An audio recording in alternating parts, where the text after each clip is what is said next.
ഇപ്പോ ചാപ്റ്റർ ആരംഭിക്കുമ്പോൾ കാണിക്കുന്നത് ഇമു വേഴ്സസ് ലോക്കി റാഗ്നർ ആ ഫൈറ്റ് ആണ്. ഇമു ഇപ്പോ ഇങ്ങനെ കിതച്ചുകൊണ്ട് റാഗ്നറിനോട് പറയുന്നുണ്ട്, അപ്പൊ റാഗ്നർ, നീ ഇത്രയും കാലം മൂവിനോട് പ്രതികാരം വീട്ടാൻ വേണ്ടി ഇങ്ങനെ ഒരു കൂട്ടാളിക്ക് വേണ്ടി വെയിറ്റ് ചെയ്തിരിക്കുകയായിരുന്നു അല്ലേ? റാഗ്നർ ആണെങ്കിൽ ഇപ്പൊ ഇമുവിന് നേരെ ഇങ്ങനെ നല്ല ദേഷ്യത്തിൽ അലറുന്നുണ്ട്.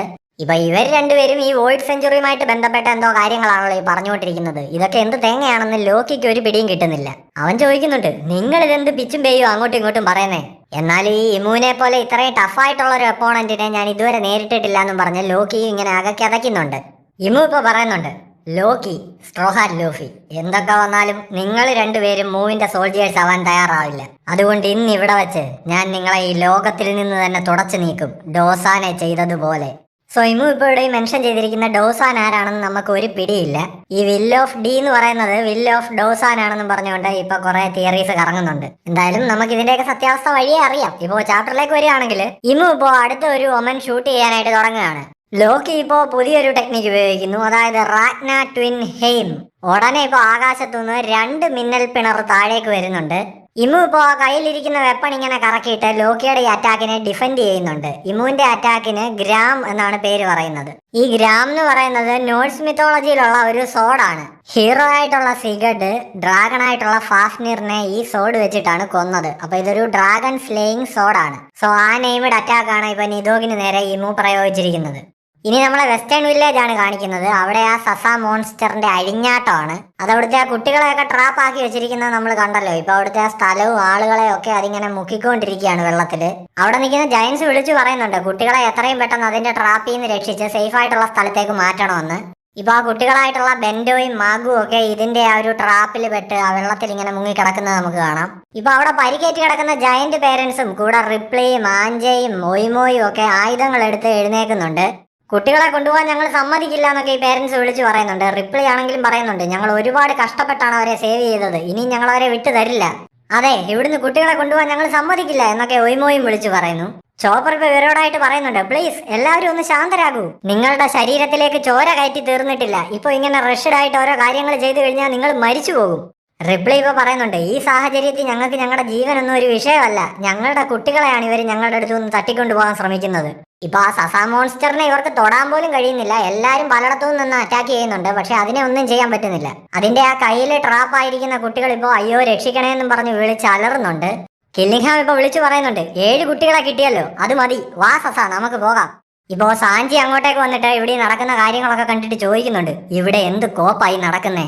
ഇപ്പോൾ നമ്മളെ ഗുങ്കോയെ കാണിക്കുന്നുണ്ട്. ഗുങ്കോ ആ ഐസ് ബ്ലോക്കിൽ തന്നെ പെട്ട് കിടക്കുകയാണ്. അതായത് ഇമു അറ്റാക്ക് ചെയ്തിട്ടും ആ ഐസ് ബ്ലോക്ക് പൊളിഞ്ഞിട്ടില്ല. ഇപ്പൊ ഉസോപ്പിന്റെ വോയിസ് നമുക്ക് കേൾക്കാം. ഉസോപ്പ് ബ്രൂക്കിനോട് ചോദിക്കുന്നുണ്ട്, ബ്രൂക്കെ താൻ എന്തിനാ ചാടിപ്പോയി ആ പെണ്ണിനോട് ഫൈറ്റ് ചെയ്യാൻ പോയെ? എന്തോ ഒരു പന്തികേട് തോന്നിയിട്ടാ ഇടയ്ക്ക് കയറി ഞാൻ ഇടപെട്ടത്. നാമി ഇപ്പോൾ ബ്രൂക്കിനോട് ചോദിക്കുന്നുണ്ട്, നിങ്ങൾക്ക് എങ്ങനെയാണ് അവളെ പരിചയമെന്ന്. അതായത് ബ്രൂക്ക് മുമ്പ് ഗുങ്കോയോട് ഫൈറ്റ് ചെയ്തിട്ടുണ്ടോന്ന്, അവളൊരു ശത്രു ആയിരുന്നോ എന്ന്. ബ്രൂക്ക് പറയുന്നുണ്ട്, ശത്രു ഒന്നുമല്ല, പക്ഷെ ഞാൻ ഈ വ്യക്തിയെ വീണ്ടും കണ്ടുമുട്ടുമെന്ന് സ്വപ്നത്തിൽ പോലും വിചാരിച്ചിരുന്നതല്ല. അങ്ങനെയുള്ള അവളെ ഇവിടെ കണ്ടപ്പോൾ എനിക്കാകെ കൺഫ്യൂഷനായി. കാരണം ഇത് ഞാൻ ഉദ്ദേശിക്കുന്ന ആളാണെങ്കിൽ അവൾക്കിപ്പോൾ ഏതാണ്ട് ഒരു 77 വയസ്സായിട്ടുണ്ടാവണം. നാമി ഇപ്പൊ ചോദിക്കുന്നുണ്ട്, അപ്പൊ ഇത് ആ വ്യക്തി ആവാൻ വഴിയില്ലല്ലോ. മാത്രമല്ല ഇവിടെയുള്ള അവള് ഒരു സെലസ്റ്റിയൽ ഡ്രാഗൺ അല്ലേ? ബ്രൂക്ക് ഇപ്പൊ പറയുന്നുണ്ട്, പണ്ട് അവൾ എന്റെ ജന്മനാട്ടിലെ രാജകുമാരിയായിരുന്നു. ഹോളി ലാൻഡിലേക്ക് പോയ പിന്നെ ഞാൻ അവളെ കണ്ടിട്ടില്ല. ഇപ്പൊ ഉസോപ്പൊക്കെ ആണെങ്കിലും ഇത് കേട്ടിട്ട് ഞെട്ടുന്നുണ്ട്. ഇപ്പൊ ഓടി വരുന്ന ഫ്രാങ്കി പറയുന്നുണ്ട്, ബ്രൂക്കെ അവൾ ഇപ്പോഴും ആ ഐസിൽ ഉറഞ്ഞു കിടക്കുക, പക്ഷെ അവളുടെ കണ്ടീഷൻ എന്താണെന്ന് ഒരു പിടിയില്ല, ജീവനുണ്ടോ മരിച്ചോ എന്നൊന്നും അറിയാൻ പറ്റുന്നില്ല. ഇപ്പൊ ഉസോപ്പും നാമിയൊക്കെ ആണെങ്കിലും പറയുന്നുണ്ട്, ബ്രൂക്കെ നിങ്ങൾക്ക് പരിചയമുള്ള ഒരാളുടെ മുഖസാദൃശ്യം അവൾക്കുണ്ട്, പക്ഷെ അവൾ ഒരു സെലസ്റ്റിയൽ ഡ്രാഗൺ ആണ്. അതേപോലെ തന്നെ അവൾ ഇവിടെ വന്നത് ഈ എൽബാഫിനെ അറ്റാക്ക് ചെയ്യാനുമാണ്. പക്ഷെ കുറച്ചു മുൻപേ നമ്മളുടെ ദേഹത്തുള്ള ഈ ആരോ റോപ്പുകൾ ഒന്ന് ലൂസ് ആക്കിയിട്ട് നമ്മളെ രക്ഷപ്പെടാൻ അനുവദിച്ചതും അവളാണ് എന്ന് ബ്രൂക്ക് പറയുന്നു. എന്തിനാകും അവൾ അങ്ങനെ ചെയ്തിട്ടുണ്ടാവുക എന്ന് ബ്രൂക്ക് ചോദിക്കുന്നു. അതേപോലെ തന്നെ ഇമുവിന്റെ കൺട്രോളിൽ അറ്റാക്ക് ചെയ്യുന്നതിന് മുൻപും ഗുങ്കോ വിളിച്ചു പറഞ്ഞിരുന്നു, ബ്രൂക്കെ ഓടി രക്ഷപ്പെടുമെന്ന്. ഞാൻ ആരാണ്, എന്റെ പേരെന്താണ്, ഇതൊക്കെ അവൾക്ക് എങ്ങനെ അറിയാം എന്നും ബ്രൂക്ക് ചോദിക്കുന്നു. ഇത് പറഞ്ഞ ശേഷം അവൾ വീണ്ടും അവളുടെ ആ ഡീമൺ ഫോമിലേക്ക് ട്രാൻസ്ഫോം ആയി എന്ന് ബ്രൂക്ക് പറയുന്നുണ്ട്. ഇപ്പോൾ ബ്രൂക്കിന്റെ ഒരു കൺക്ലൂഷൻ എന്താണെന്ന് വെച്ച് കഴിഞ്ഞാൽ, ഗുങ്കോയ്ക്ക് മൊത്തത്തിൽ 3 പേഴ്സണാലിറ്റി ഉണ്ട്. ഒന്ന് ആദ്യത്തെ ഗുങ്കോയുടെ ആ പേഴ്സണാലിറ്റി, 2 ഇവരെ രക്ഷിച്ച ആ പേഴ്സണാലിറ്റി, പിന്നൊന്ന് ആ ഡീമൺ ഫോം. എന്തോ 3 വ്യത്യസ്തരായ ആളുകളെ പോലെ ആയിരുന്നു അവളുടെ പെരുമാറ്റം എന്ന് ബ്രൂക്ക് പറയുന്നു. ഇനി അവളെ ആരെങ്കിലും കൺട്രോൾ ചെയ്യുന്നതാകുമോ എന്ന് നാമി ചോദിക്കുന്നുണ്ട്. ബ്രൂക്ക് ഇപ്പൊ പറയുന്നുണ്ട്, മുൻപായിരുന്നെങ്കിൽ ഇങ്ങനെ ഒരു സാധ്യത ഞാൻ കണക്കിലെടുക്കുകയില്ലായിരുന്നു. പക്ഷെ ഇന്നിവിടെ ആൾക്കാർ ഡീമൻസ് ആയി മാറുന്നത് കണ്ടപ്പോൾ ആ സാധ്യതയും തള്ളിക്കളയാൻ പറ്റില്ല. ജിംബ ഇപ്പൊ പറയുന്നുണ്ട്, എനിക്ക് പറയുന്നതിൽ വിഷമമുണ്ട് ബ്രൂക്ക്, പക്ഷെ നമ്മൾ എന്തെങ്കിലും ഒരു തീരുമാനം പെട്ടെന്ന് എടുത്തേ പറ്റൂ. ആ പെണ്ണിനെ ജീവനോടെ വിടണോ വേണ്ടയോ എന്നുള്ള കാര്യത്തിൽ നമ്മൾ ഇപ്പോൾ ഒരു തീരുമാനം എടുക്കണം. അല്ലാത്ത പക്ഷെ നമുക്ക് അടുത്തൊരു നീക്കം നടത്താൻ പറ്റില്ല. സോ ഇപ്പോൾ ബ്രൂക്ക് പുള്ളിയുടെ ഫ്ലാഷ് ബാക്ക് നറേറ്റ് ചെയ്ത് തുടങ്ങിയിട്ടുണ്ട്. പണ്ട് പണ്ട്, അതായത് വളരെ പണ്ട്, അവളന്നൊരു കൊച്ചു കുട്ടിയായിരുന്നു. ഞാനും അന്ന് ചെറുപ്പമായിരുന്നു. ഞങ്ങളുടെ രാജ്യമായിരുന്നു എസ്പീരിയ. ഇപ്പൊ അങ്ങനെ ഒരു രാജ്യം തന്നെ നിലവിലില്ല. സംഗീതത്തിന്റെ രാജ്യം, തെരുവുകൾ തോറും ഇൻസ്ട്രുമെന്റ് വർക്ക്ഷോപ്പുകൾ ഉണ്ടായിരുന്ന രാജ്യം എസ്പീരിയ. ഇനി ആ ഒരു ഡീറ്റെയിൽഡ് ഫ്ലാഷ് ബാക്ക് ആണ്. 70 വർഷങ്ങൾക്ക് മുൻപ് വെസ്റ്റ് ബ്ലൂയിലുള്ള ഒരു രാജ്യം. സമയം വെളുപ്പിന് 4 മണി. ഇപ്പോ ബ്രൂക്കിന്റെ വോയിസ് കേൾക്കാം. 1 2 3 4. സോ ബ്രൂക്ക് ഇപ്പൊ അങ്ങനെ ഒരു കിടിലം പാട്ട് പാടി ടൗണിലുള്ള എല്ലാവരെയും ഉണർത്തുകയാണ്. ബ്രൂക്കിന്റെ ഈ സോങ്ങിന്റെ പേരാണ് ഗുഡ് മോർമെയ്ഡ്, അതായത് ഗുഡ് മോർണിംഗ് മെർമെയ്ഡ്. അത് രണ്ടും കൂടെ ചേർത്ത് ഗുഡ് മോർമെയ്ഡ്. ബ്രൂക്ക് ഇപ്പൊ വിളിച്ചു പറയുന്നുണ്ട്, ഗുഡ് മോർണിംഗ് എസ്പീരിയ, വെറുതെ ഇരിപ്പിന്റെ നാളുകൾ കഴിഞ്ഞു, നമുക്കിനി വീണ്ടും കടലിലേക്ക് സെയിൽ ചെയ്യാൻ ഇറങ്ങാം. എന്തു പറയുന്നു ബാക്ക് സ്ട്രീറ്റ്സ്? ഇപ്പൊ ആ രാജ്യത്തെ കുറച്ച് ആളുകളുടെ പ്രതികരണങ്ങൾ കാണിക്കുന്നുണ്ട്. ചെല്ലി പറയുന്നുണ്ട്, ഓ ഇന്നലെ അടിച്ചെന്റെ കെട്ട് വിട്ടിട്ടില്ല, ഒന്നും മിണ്ടാതിരിയടാ, നിന്റെ ആ വായ നടച്ചു ചെയ്യടാ എന്നൊക്കെ ആളുകൾ വിളിച്ചു പറയുന്നുണ്ട്. പട്ടികൾ വരെ അവിടെ നിന്ന് കുരച്ച് പ്രതിഷേധം അറിയിക്കുന്നുണ്ട്. ഇപ്പൊ ഒരു കൊച്ചു പെൺകുട്ടി ഇങ്ങനെ ചിരിച്ചോണ്ട് ഉറക്കം എഴുന്നേറ്റ് വന്ന് ഗുഡ് മോർണിംഗ് ബ്രൂക്ക് എന്ന് പറയുന്നുണ്ട്. The harbour, the arena, someday I wanna meet a sexy mermaid എന്നൊക്കെ പറഞ്ഞിട്ട് ബ്രൂക്ക് അവിടെ മുടിഞ്ഞ പാട്ടാണ്. ബ്രൂക്കെ ഇതൊന്ന് നിർത്തടാന്ന് കുറെ ആളുകൾ വിളിച്ചു പറയുന്നുണ്ട്. അതേപോലെ തന്നെ ചിലര് ബ്രൂക്ക് സമ എന്നൊക്കെ വിളിച്ചിട്ട് ബ്രൂക്കിന്റെ ഫാൻസ് ഇങ്ങനെ അലറുന്നുണ്ട്. ഇവനെയൊക്കെ കൊട്ടാര സൈന്യത്തിൽ നിന്ന് പുറത്താക്കണമെന്ന് ആരോ വിളിച്ചു പറയുന്നുണ്ട്. ഒരു തോക്കിങ്ങട് ഇവനെ വെടിവെച്ച് താഴെ ഇടാമെന്ന് വരെ ആൾക്കാർ പറയുന്നു. സോ അവിടുത്തെ ഒരു പൊതു ശല്യമായിരുന്നു ബ്രൂക്ക്. ഇപ്പൊ ബ്രൂക്ക് പാട്ടൊക്കെ പാടിക്കൊണ്ട് ഇങ്ങനെ ജമ്പ് ചെയ്താ നിൽക്കുന്ന നിപ്പ് കണ്ടു കഴിഞ്ഞാൽ നമ്മുടെ ലൂഫിയുടെ നിക്ക പോസ് പോലെ ഉണ്ട്. അപ്പോൾ ഇതാണ് മ്യൂസിക് ഇൻസ്ട്രുമെന്റ്സ് ഉണ്ടാക്കുന്നതിൽ വിദഗ്ധരായ ആളുകളുടെ രാജ്യം എസ്പീരിയ. ഇനി നമ്മളെ കാണിക്കുന്നത് എസ്പീരിയ കൊട്ടാരത്തിന്റെ മിലിറ്ററി ഹെഡ്ക്വാർട്ടേഴ്സ് ആണ്. ഇപ്പൊ അവിടെ സൈന്യത്തിലുള്ള പടയാളികളാണെങ്കിൽ ബ്രൂക്കിന്റെ അടുത്ത് ബ്രൂക്കിന്റെ ആ ട്രേഡ് മാർക്കായിട്ടുള്ള സ്വിഫ്റ്റ് സ്ലാഷ് ഉണ്ടല്ലോ, പെട്ടെന്നുള്ള സ്ലാഷ്, അതൊന്ന് പഠിപ്പിച്ചു കൊടുക്കാമോ എന്ന് ഇങ്ങനെ ചോദിക്കുന്നുണ്ട്. ബ്രൂക്ക് ഇവരുടെയൊക്കെ തലവനാണ്, ക്യാപ്റ്റനാണ്. അവരിപ്പോ ബ്രൂക്കിനോട് പരാതി പറയുന്നുണ്ട്, ക്യാപ്റ്റൻ എപ്പോഴും ചുമ്മാ ഇങ്ങനെ പ്രിൻസസ് ഷുറിയെയും കളിപ്പിച്ചുകൊണ്ട് നടക്കുകയാണെന്ന്. ഇപ്പൊ ബ്രൂക്ക് പറയുന്നുണ്ട്, ഷോ ഇങ്ങനെ കിടന്ന് മോങ്ങാതടാ, നിന്നെയൊക്കെ എന്താ ഞാൻ പഠിപ്പിക്കുന്നില്ലേ? ഫാസ്റ്റ് സ്ലാഷ് പഠിക്കണമെങ്കിൽ ആദ്യം പോയി അതിന്റെ ബേസിക്സ് പഠിച്ചിട്ട് വാ, ഇങ്ങനെ കിടന്ന് പകൽക്കിനാവ് കണ്ടോണ്ട് നടക്കാതെ. സോ ബ്രൂക്ക് ഇപ്പൊ അങ്ങനെ പ്രിൻസസ് ഷുറിയുടെ കൈയും പിടിച്ചോണ്ട് ഇങ്ങനെ നടക്കുകയാണ്. നമ്മൾ ആ ചാപ്റ്റർ 1149 കണ്ട ആ സിൽവറ്റ് ആണിത്. ഇപ്പൊ അവരിങ്ങനെ പാട്ട് പാടുന്ന ഈണത്തിൽ ഓരോന്ന് സംസാരിക്കുകയാണ്. ബ്രൂക്ക് ഇപ്പൊ പറയുന്നുണ്ട്, ഇന്ന് രാത്രിയിൽ ഇനി എന്താണാവോ ഭക്ഷണം, ഇപ്പോഴേ എന്റെ വയറ് വിശക്കുന്നു എന്ന് ഷുറിയും പറയുന്നു. സോ ഇപ്പൊ അവരങ്ങനെ ബ്രൂക്കിന്റെ ഐക്കോണിക് ഐറ്റമായിട്ടുള്ള ബിങ്സ് സാക്കെ പാട്ടൊക്കെ പാടിക്കൊണ്ട് ഇങ്ങനെ വരികയാണ്. ഇപ്പോൾ ചെറുപ്പമായിട്ടുള്ള ബ്രൂക്കിന്റെ ആ ഫേസ് നമ്മളെ കാണിക്കുന്നുണ്ട്. അതേപോലെ തന്നെ ഷുരി, അതായത് ഇപ്പോഴത്തെ ഗുങ്കോയുടെ ഫേസ് കാണിക്കുന്നുണ്ട്.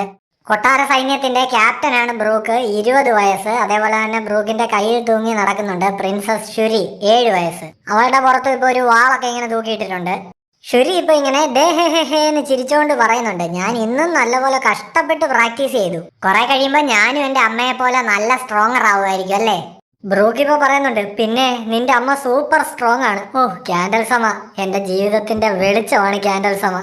ഇപ്പൊ ഇതൊക്കെ പറയുമ്പോ ബ്രൂക്കിന്റെ കണ്ണുകളിൽ ഹേർട്ട് തെളിയുന്നത് കാണാം. മറ്റൊരാളിന്റെ ഭാര്യയെ ഇങ്ങനെ പ്രണയിക്കുന്ന അത്ര നല്ല ശീലമൊന്നും അല്ല ബ്രൂക്ക് എന്ന് ഇപ്പൊ ഷുറി പറയുന്നുണ്ട്. ബ്രൂക്ക് ഇപ്പൊ പറയുന്നുണ്ട്, നീ എന്താ ഈ പറയുന്നേ? പ്രണയം എന്ന് പറയുന്നത് ഫ്രീഡം ആണ്, അത് ഫ്രീ ആയിട്ടുള്ള ഒരു വികാരമാണ്. ഇപ്പോ എസ്പീരിയ കിങ്ഡത്തിന്റെ രാജാവ് കിങ് റൂവൻ അവിടെ നിന്നിട്ട് പുല്ല് വെട്ടിക്കൊണ്ടിരിക്കുകയാണ്. പുള്ളിക്കാരൻ ബ്രൂക്കിന്റെയും ഈ ഷുറിയുടെയും കോൺവെർസേഷൻ കേൾക്കുന്നുണ്ട്. സോ അങ്ങേരിപ്പോ പറയുന്നുണ്ട്, ഗൂഢാലോചനയ്ക്ക് കൊടുക്കാറുള്ളത് വധശിക്ഷയാണ്. ബ്രൂക്ക് ഇപ്പൊ ഞെട്ടിക്കൊണ്ട് പറയുന്നുണ്ട്, അതൊരുമാതിരി കടുത്ത ശിക്ഷയല്ലേ അണ്ണ? അല്ല അങ്ങുന്നേ. ഷുറി ആണെങ്കിൽ ഇപ്പൊ റൂവനെ ഇങ്ങനെ പപ്പാന്ന് വിളിച്ചോണ്ട് ചെല്ലുന്നുണ്ട്. റൂവൻ ഇപ്പൊ ബ്രൂക്കിനോട് ചോദിക്കുന്നുണ്ട്, നീ എന്നെ കൊല്ലാൻ പ്ലാൻ ഇടുവായിരുന്നല്ലടാ? ബ്രൂക്ക് ഇപ്പൊ പറയുന്നുണ്ട്, അമ്മച്ചിയാണല്ല, നിങ്ങൾ മരിക്കുന്നത് വരെ വെയിറ്റ് ചെയ്തിരിക്കാൻ ഞാൻ തയ്യാറാണ്. ഷുറി ഇപ്പൊ അവിടെ ഇരുന്നിട്ട് പറയുന്നുണ്ട്, എന്റെ പൊന്ന് ബ്രൂക്കെ, എന്റെ അമ്മയെ നിങ്ങൾ ആദ്യം മനസ്സിൽ നിന്നൊന്ന് എടുത്ത് കളയെ, പകരം ഞാൻ വളർന്നു വലുതാവുമ്പോ ഞാൻ നിങ്ങളെ കെട്ടിയാ പോരെ.